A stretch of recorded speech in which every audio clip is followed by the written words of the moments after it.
Because I used to be very unmannerous, or not mannered, or, I used to fart and everything.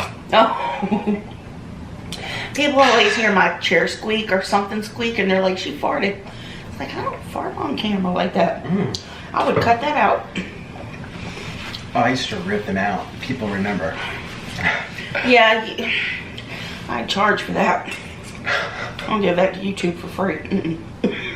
Do you charge for farts? Yes, I do. Oh. Charge for the farts. That's so funny. Hi guys, how are you doing today? My name is Kidneyjay. The J stands for jerk because my kidneys are a pair of jerks, and you're thinking, KJ, muffin butt, what in the fresh fart Smurf bukkake hell am I watching? Well, listen, I'm going to explain myself. Just give me a second. So what you're watching here is an upload on Nikocado Avocado's main channel called Extreme Blue Taki Fire Noodles with Hungry Fat Chick dash mukbang and recipe. And he talks at the end of this video about a very mysterious yet rare illness he suffers from. And we're going to talk about that, and we're also going to go back in time. You know it's back in time because it's in sepia, obviously, and see where he suffered this in real time. So before I do get started, if you could please pour some Papa Smurf juice on that like button, maybe turn my subscribe button gold and be a badass Gargamel. If you're not, subscribed, it's free, as well as I do have memberships listed down below if you want to help support the channel that way as well. Leave a comment. I want to learn from you, especially if you suffer from this very rare, mysterious illness. So let's start with Skinny Cotto talking to Hungry Fat Chick about how he could never get a tattoo. It's like, this tattoo's blue. I want more blue tattoos. I love that tattoo. I want to be blue everywhere. I could never with my parents. No, you have My phobia. Yeah, I have a rare condition where I pass out from anything with needles or blood or vape. I mean, just anything like that. I've told the story a million times. Yeah. I can't even get my blood pressure taken without passing out. Basically a medical phobia.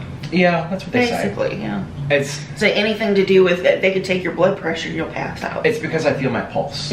Sometimes even if they just put it on my finger, like one time I went to the dentist or orthodontist, or which I think it was even the dentist. They put my finger into it, and I was like, I could feel my own pulse, and I was like, please take it out, please take it. I'm gonna go out. I'm gonna go. And what happens is I go unconscious, and I don't wake up, and then I come out, and I pass out again. It's the reason I've cut my own hair since I was in high school, is because I pass out at the hair cutters from the razor blade. Yeah. They put it, and it's a phobia I have, and So it seems like Nikocado Avocado has some anxiety, whether it's cardiophobia, where he's afraid of his own pulse, hemophobia, where he's afraid of blood, or maybe even trypanophobia, where he's afraid of procedures that might involve needles. And we're going to get to that in a minute. And I guess the mysterious part he explains is that he seems to shake, and people might think that he's having seizures. However, that was ruled out when he had an EEG. Did I ever tell you I was on the Pennsylvania seizure list? That's why I couldn't get my driver's license. No, I did not know that. Yeah. Oh man. Because I passed out in PE, and they of course, they called my parents, and then we went to the doctor, and the school was communicating with the doctor, and they put me on the seizure list because what happens when I pass out is I shake. Ooh. And I think they thought it's not seizures, but they thought it was seizures. Yeah, they did tests. They put like this gluey stuff and wires in my head. It was like a sleep study. Oh, like no, I forgot. I don't know. They had to turn off all the lights and tell me to sleep, and I would pretend because I couldn't. But anyways, I don't have actual seizures, but it's a medical mystery. They don't know what it is. Medical mystery, yeah. So I have to be very, very careful. So I do wonder how he did any weight loss surgeries, if he did that, any skin removal surgery, if he did that, because here I tweeted out, why does he have Jackson Pratt drains on his head? He didn't really explain it, but I wonder what the process was for him considering this phobia. Okay, Beanacles, let's go back in time to May 2017, where the internet was a different place. And Nikocado Avocado, with his then live-in boyfriend, at least, maybe husband, adopted a sloth in Colombia named Kiwi. And Kiwi, who would have thunk it, actually took a big giant gnaw on Nikocado Avocado's finger. And let's just see the reaction and what happened then concerning this phobia. Nick was feeding Kiwi some hibiscus flowers, and Kiwi bit him. I think she thought his finger was a flower. And there's a lot of blood.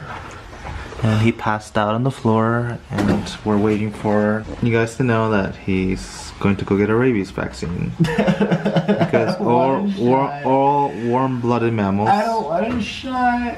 all mammals can carry rabies. Do you want to show them your finger? No. Just, if you guys don't know, Nick has a blood phobia. And whenever he has hemophobia, whenever he sees blood, he passes out. So he's passed out quite a few times already in a row. And he's gonna get stitches, so he'll probably pass out each time he gets a stitch. No, I don't want to get stitches. I don't want to get Like when we went to the hospital to get your blood pressure taken and you passed out and fell on the doctor. You almost crushed her. You're making it very comical right now, but it's very not good. So there you have it. Orlin described it as hemophobia. I do wonder if part of Nikocado Avocado's journey and getting healthy was because of this phobia. If you are morbidly obese, there are so many things that come with it. You could develop high blood pressure. I don't know, would Nikocado Avocado faint every time he has to take his blood pressure? As well as, you could develop type 2 diabetes, which would require you getting a glucometer and testing your blood and pricking your finger every so often as well. Would he faint every time he does that? So I'm just thankful he's happy so he doesn't have to deal with this. But I also am wondering what that process looked like for him. And by process, I mean weight loss process, what surgery he had, what he had to do. If he had a weight loss surgery, how he got through it with all these phobias. So hopefully this is the end of Nikocado Avocado's health journey. He's lost the weight. He's going to keep it off. So he's not going to go back to having to worry about fainting if he gets himself into trouble. Anyways, guys, thanks for watching. If you made it this far, appreciate you, and I will see you in the next one. Most of the world does not do that. Why do we have to do that? This just seems so old-fashioned. And most people don't even know why they do it. They just do it to do it. I'm like, that's just weird to me. Thank God I'm with a Colombian. Well, actually, we're technically married, but I'm Chino with Mexicans and Cubans. Delicious. And they all got their skins just like they should. Oh no, I'm not shaming people who have it chopped off. It's not even your fault. It's your parents' fault. It's their faults. They haven't asked you if you wanted that. It's just so weird to me. Leave the sausage skin alone.